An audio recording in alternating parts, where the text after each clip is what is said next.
normal.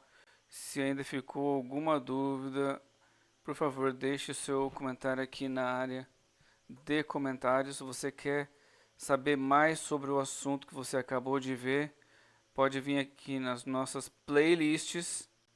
Então, escolhe o assunto que você quer ter mais informações. Vai ter vários vídeos sobre esse assunto.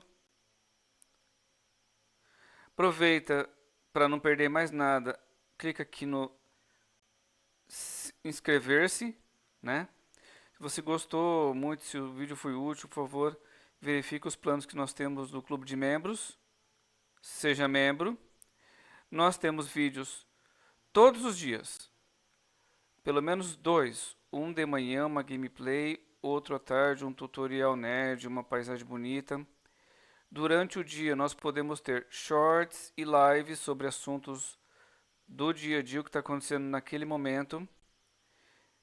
Então, com o playlist, você consegue ver quais os assuntos que nós abordamos. Nós falamos sobre, em resumo, né,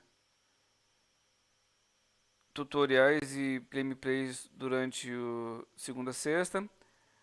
Aos finais de semana, nós temos paisagens dos passeios de bicicleta, aulas de tênis, aulas de equitação, voos de drones, eventos sobre animais de estimação e aula de equitação.